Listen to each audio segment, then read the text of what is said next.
कुछ लोग हैं जो मारने ही की आते, अगर बीवी आवे न मारे लड़का तो के महतरिया बुढ़ियावा वही मोहल्ला में घूम घूम का कहा था लड़कवा हमरे यहाँ तो मेहरी आएगा वो कहे तो हाथ ही नहीं उठा थे अल्लाह जाने को नहीं थे आवत घूंटी पियाई दी वो मार खवावत।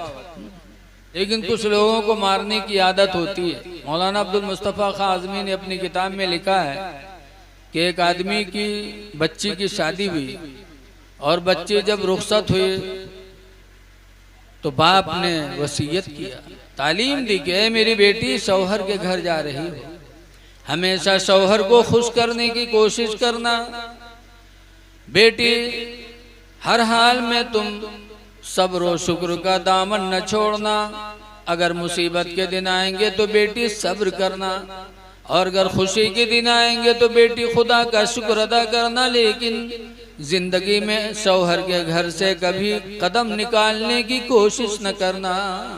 बेशक बाप ने अच्छी तालीम दी, लड़की अच्छी थी, आई शौहर जालिम मिल गया, मारना पीटना शुरू किया। वो बच्ची सब्र करती रही, मार खाती रही। कुछ दिनों के बाद शौहर के मिजाज के मुवाफिक उसका कामकाज शुरू हो गया।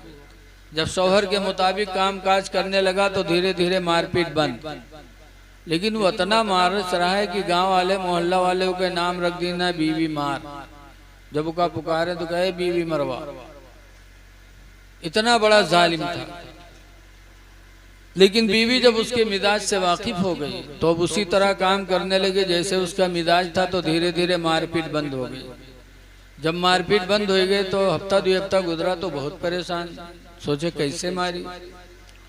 एक दिन मुहर्रम खड़ा सोचे तो एक सूरत के समझ में आई कि एक जुगाड़ मारे कर बचा है। जय बाजार से मछली ले और घर में रख दी, और बीवी जब बनावे वो कहा वो खाए लो, तो हम जब बैठबे तो पूछबे आ रे सब मछली बनाए हैं। अगर कह दी हाँ सब बनाए हैं तो ये कह के मरबे आ रे सब काहे बना डाले, आधा रख दी थी कल का कही बेरे। अगर कहे कि हाँ आधा रखे हैं आधा बनाए हैं तो ये कह के मरबे कि रख काहे दिए रे, मछली सड़ जाएगी न सड़ी रे, कहाँ से नुकसान। बहरहाल आज का मारे कर लेके आओ मछली रख दिए, चला गया। जब बीवी ने खाना बना के रखा, बुलाया और खाना खा लो, तो खाने पर जब बैठा तो आदत के मुताबिक प्रोग्राम के मुताबिक लाठी लेके बैठा। बीवी ने जैसे खाना रखा उसने कहा सब मछली बनाया है, मूड हलई से उठाई से लाठी, कई सारे सब काहे बनाए रे, आधा रख दी थी कल का कही बेरे, कह रे भूल गई थी आधी मछली कल के लिए भी मैंने रख दिया। अब वो सट, अब कोई उसका जवाब ही नहीं। खाना खाया लेकिन अब खाना कहाँ हजम होने वाला, प्रोग्राम फेल हो गया। गर्मी का जमाना था, बीवी बड़ी नेक थी। जालिम के लिए उसने आंगन में चारपाई डाला, बिस्तर बिछाया है। जब वो लेटा तो बीवी गई अपने शौहर के पैर को दबाने लगे। सोचा मेरा शौहर है, पूरा दिन उसने रोजी रोटी में अपना दिन गुजारा, थका होगा मांदा होगा, लाओ पैर दबा दे। वो पैर दबावे लगा और जालिम वही चक्कर में पड़ा कि मारी कैसे। इत्तेफाक से आसमान ताकत रहे तो आसमान पर एक हल्की सी लकीर दिखाई पड़ी, तो पूछा था अरे लकीर कैसे रे। वो देखे तो कहे वो तो फरिश्तन के सड़क हो। कई सड़क हो, अरे उनके सड़क के नीचे हमारे चारपाई डाले है रे, अगर उनके मोटर फिसली एक्सीडेंट हुआ तो हम मरब की बचब रे, दुश्मन बैठा के पीठ बहा दी। ऐसे ऐसे जालिम होते हैं। अल्लाह के रसूल सल्लल्लाहु अलैहि वसल्लम ने फरमाया है कि ऐ लोगों, ये तुम्हारी जिंदगी की साथी है, इसके साथ अच्छा बर्तावा करो, अच्छा सलूक करो। इसीलिए कुरान में अल-काज़िमीन अल-गैज़, गुस्से को पी जाने वाले, वल आफीना निन्नास, और लोगों की खताओं को माफ कर देने वाले, वल्लाहु युहिब्बुल मुहसिनीन, और अल्लाह एहसान करने वालों को अपना महबूब बना ले। बेशक सुभान अल्लाह। तो सरकार ने फरमाया कि चेहरे पे न मारो। और पांचवा हक अल्लाह के रसूल ने फरमाया बोला तो कब्बी बिहा, और उसको बुरा न कहो, औरत को बुरा न कहो। जैसे बहुत से लोग गाली देने लगते हैं, औरत को बुरा कहना मेरे नबी ने मना फरमाया। लेकिन आजकल लोग औरत को तो छोड़ दो, औरत की माँ तक पहुंच जाते हैं, औरत के खानदान तक पहुंच जाते हैं। एक दूसरे के हुकूक का ख्याल रखो। मियाँ बीवी का रिश्ता अल्लाह तबारक व तआला ने बड़ा नाजुक रखा है, इसीलिए अगर ताल्लुकात गड़बड़ हो गए और जहाँ तलाक हुई तो दोनों अजनबी हो जाते हैं, वो उसके लिए हराम, वो उसके लिए हराम। तो इसलिए इस रिश्ते को बचा के रखो। सहाबे किराम और रसूलुल्लाह सल्लल्लाहु अलैहि वसल्लम की ज़िंदगी हमारे आपके लिए नमूने अमल है। ऐ लोगों, आखिरत की तैयारी करो और भलाइयों की तरफ सबकत करो, इसलिए कि पता नहीं कब हमको आपको दुनिया से जाना पड़े। भलाइयों की तरफ सबकत करो। एक नबी करीम के ज़माने में एक साहब थे जिनका नाम था सालबा रसूलुल्लाह सल्लल्लाहु अलैहि वसल्लम के पीछे नमाज पढ़ते थे और सबसे पहले मस्जिद से भागते थे। सबसे पहले अल्लाह के रसूल सल्लल्लाहु अलैहि वसल्लम ने एक दिन बुलाया, कहा सालबा तुम हर नमाज में सबसे पहले निकलते हो? तो उन्होंने कहा था अल्लाह के रसूल एक ही जोड़ा कपड़ा है घर में, मियाँ बीवी के बीच में एक जोड़ा कपड़ा है, वही एक जोड़ा कपड़ा पहनकर मैं नमाज पढ़ने आता हूँ और इसलिए जल्दी भागता हूँ कि कहीं मेरी बीवी की नमाज का वक्त निकल न जाए। मैं वापस जाता हूँ, यही जोड़ा अपनी बीवी को देता हूँ, तब मेरी बीवी नमाज पढ़ती है। ऐ लोगों, ये तंगी का जमाना था नबी के जमाने में, ऐसी गुर्बत में भी लोगों की नमाजें नहीं छूटती थी एक जोड़े में। और आज अल्लाह ताला ने हमको आपको कितना नवाजा, इसलिए अल्लाह का शुक्र अदा करो। परसों में एक हदीस पढ़ा रहा था मिशकात शरीफ की। एक सहाबी बारगाह नबी में अर्ज गुजार हुए, अल्लाह के रसूल सल्लल्लाहु अलैहि वसल्लम कौन सा अमल करूं कि मैं जन्नत का मुस्तहिक हो जाऊं? तो रसूलुल्लाह सल्लल्लाहु अलैहि वसल्लम ने फरमाया, दीन के फरोग के लिए अपने आप को अल्लाह के हवाले करो। बेशक जंग का जमाना चल रहा था, उनके हाथ में खजूरें थी, फौरन उन्होंने हाथ की खजूरें फेंक दी और मैदान जिहाद में पहुंच गए और लड़ते लड़ते उन्होंने शहादत हासिल कर ली। सुभान अल्लाह। कहा जब जन्नत शहादत से मिलनी है तो फिर उसमें देर नहीं करनी चाहिए, जितनी जल्दी हो सके। खजूरों को छोड़ा, मैदान जिहाद में गए और लड़ते लड़ते उन्होंने शहादत हासिल कर ली और शहादत के जरिए अल्लाह ने उन्हें जन्नत का हकदार बना दिया। हमको आपको भी चाहिए कि अपनी मस्जिद को आबाद करें, नमाज बा जमात मस्जिद में अदा करें। अल्हम्दुलिल्लाह मस्जिद आप लोगों ने बहुत अच्छी बनाई है, लेकिन ज़रूरत इस बात की है कि हम और आप पंजगाना नमाज बा जमात अदा करें।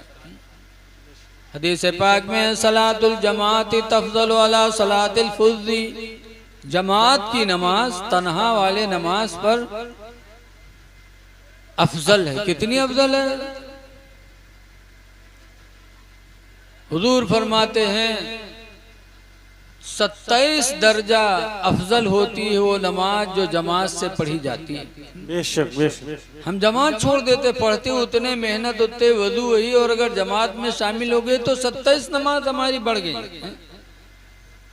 इसलिए हम आप हजरात से गुजारिश करते हैं कि शादी को शादी तक महदूद रखो, ये सारे फितने छोड़ दो कि हल्दी लगाएं और घर के लोग सारे सब रंगीन हो जाएं, ये सब हमारा इस्लाम इसकी इजाज़त नहीं देता। साफ साफ निकाह करो जो बहुत ही सादगी के साथ होना चाहिए। हमारे एक मौलाना साहब है, नाम नहीं बताएंगे, हो सकता है बात वहाँ तक पहुँचे। वो मौलाना लोग कहाँ मालदार होते, मस्जिद के इमाम, और उनकी लड़की की शादी एक बम्बैया सेठ के बच्चे से तय हो गई। बम्बैया सेठ था वो, बड़ा आदमी। तो मौलाना साहब ने बता दिया साफ साफ बात, कहा सेठ साहब हमने 2.5 लाख रुपया अपनी बच्ची की शादी के लिए जमा किया, अब उसी 2.5 लाख में हमको सब कुछ करना है। अगर आप शादी करेंगे तो उसी 2.5 लाख में हम शादी करेंगे, और अगर मंगनी करेंगे तो उसी 2.5 लाख में हम मंगनी और शादी दोनों करेंगे। जो आप करोगे, मेरे पास सिर्फ 2.5 लाख रुपया है, सेठ थे लेकिन अल्लाह ने सही समझ दिया था। उन्होंने कहा मौलाना साहब आप मंगनी रहने दीजिए, आपसे निकाह करिए अपनी बच्ची का। बेशक बेशक। उन्होंने सेठ थे लेकिन मंगनी नहीं करवाया, सादगी के साथ कुछ लोगों को लेके गए और उन्होंने बारात किया, शादी की। तो मौलाना साहब के पास जो पैसा था उसका अपना बच्ची को अपना जहेज जेवर वगैरह खरीद के दे दिया। ऐसे समझदार लोग आज भी हैं, लेकिन समझते नहीं जब तक कि हम 2 किलोमीटर राड नहीं लगवा के लेके जाएंगे, लोग कैसे जानेंगे कि फला सेठ की बारात है?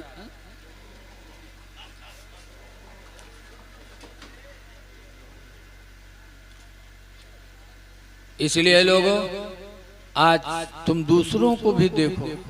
आज अल्लाह ने आपको सेठ बनाया है, आप खूब चहल पहल के साथ शादी कर लें, बेहतर है, ठीक है, लेकिन आपके पड़ोस में कोई गरीब भी है, उसको भी देखो, उसकी भी बच्चियां हैं। हमें तो उन लोगों का मिजाज अच्छा लगा कि आजकल बहुत से घरों में हो गया कि जहेज का सामान पहले ही बच्चे के घर भेज देते, वो बाजार नहीं लगाते। शादी के दिन आपने लगा दिया, सबने देख लिया, लेकिन आपके गरीब पड़ोसी में उसकी बच्ची की जब शादी होगी और वो 2 भगोना सिर्फ रखेगा दरवाजे पर, तो क्या उसकी इज्जत पे असर नहीं पड़ेगा? उसके दिल को ठेस नहीं लगेगी? वो भी सोचेगा कि काश अल्लाह हमें भी दौलत दिए होता तो आज हम भी उसी तरीके से जहेज लगा के अपनी बच्ची की दुनिया वालों को दिखाते। दौलत है सबके यहाँ। एक दफा रसूलुल्लाह सल्लल्लाहु अलैहि वसल्लम की दावत ली हजरत उस्मान गनी ने। हजरत उस्मान भी सरकार के दामाद, हजरत अली भी सरकार के दामाद। हजरत उस्मान गनी रदी अल्लाह अन्हु ने हुजूर की दावत ली। तो उस दावत में जब हुजूर चले, जब गए बुलाने की चलिए, तो हजरत उस्मान गनी रदी अल्लाह ताला अन्हु हुजूर के पैरों की गिनती करने लगे। हुजूर चल रहे तो हजरत उस्मान गिनती गिन रहे थे, 1 2 3 4 5 6 7 8। हुजूर ने पलट के पूछा कि उस्मान क्या गिन रहे हो? कि अल्लाह के रसूल मैं आपके कदमों की गिनती गिन रहा हूँ कि आप मेरे घर तक कितने कदम से चल के जाएंगे। सुभान अल्लाह। कहा क्यों? कहा इंशाअल्लाह जितने कदम आप मेरे घर चल के जाएंगे, आपके हर कदम के बदले में हम गुलाम खरीद कर अल्लाह की राह में आजाद करेंगे। सुभान अल्लाह सुभान अल्लाह। उस जमाने में गुलामी बहुत थी, आज तो कोई किसी का गुलाम नहीं है। उस जमाने में इंसान बेचारे गुलाम होते थे, जैसे भैंसी खरीद लाए तो भैंसी आपे की है, कोई ले नहीं जा सकता, ऐसे जानो इंसान बिकते थे। कहा अल्लाह के रसूल जितने कदम आप मेरे घर चल के जाएंगे, हर कदम के बदले में गुलाम आजाद करेंगे। उस दावत में हजरत अली भी थे और बहुत से सहाबी भी थे।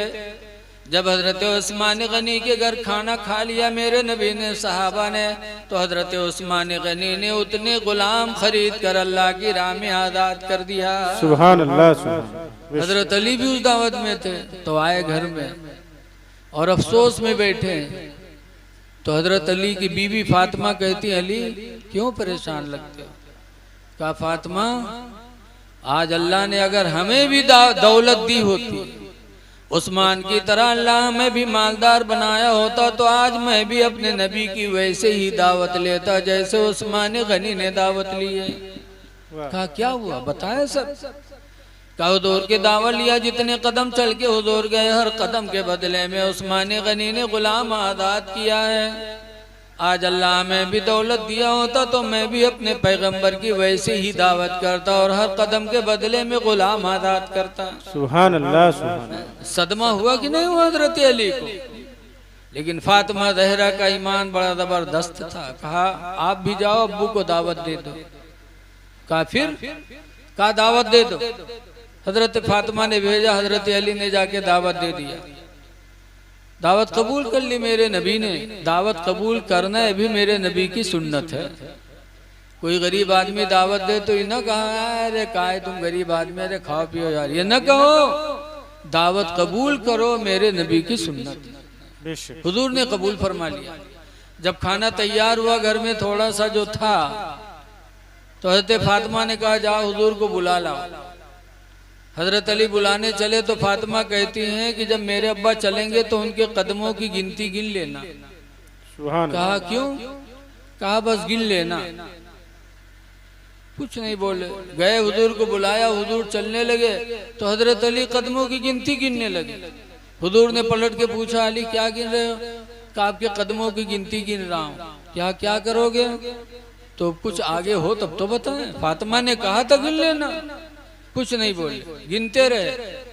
हुजूर आए, जब दावत खा के जब हुजूर चले गए तो फातिमा ज़हरा ने वजू बनाया। वजू बना के 2 रकात नमाज पढ़े और 2 रकात नमाज पढ़ने के बाद दुआ मांगी।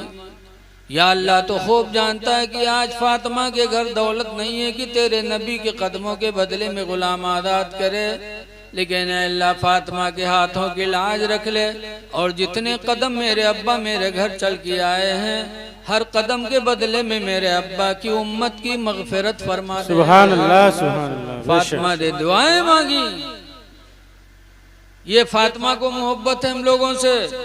और ये बात इसलिए मैंने कहा है कि हजरत उस्मान गनी की दावत में अली थे और उस्मान का मामला देखकर अली को तकलीफ हुई थी।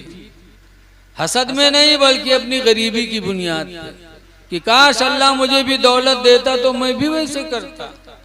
इसलिए लोगों, ऐसा काम करो कि दूसरों के लिए तकलीफ का दरिया न बने। दुआ है कि अल्लाह तबारक व तआला होने वाली शादी को अल्लाह मुबारक फरमाए। आमीन आमीन। और बच्ची को अल्लाह ताला हमेशा खुशी की जिंदगी अल्लाह अपने हबीब के सदके में मैसर फरमाए। आमीन सुम्मा। और असबाब निकाह भी अल्लाह ताला मुहैया फरमाए। देखिए, निकाह में जो खाना खिलाया जाता है शादी भी है और इसमें सवाब भी मिलता है। सरकार ने खाना खिलाने का हुक्म दिया है। वलीमा सुन्नत है, तो जब खिलाओगे तो नियत ये रखो कि अल्लाह ताला हमें इसका अज्र भी अता फरमाए। और नियत अच्छी होती है। हदीस पाक में इन्नमल अमालु बिन्नियात, बेशक अमलों का दारो मदार नियत पर। दुआ है कि अल्लाह ताला इन चंद बातों को अपनी जनाब में कबूल फरमाए। इन्हीं चंद बातों के साथ में अपने गुफ्तगू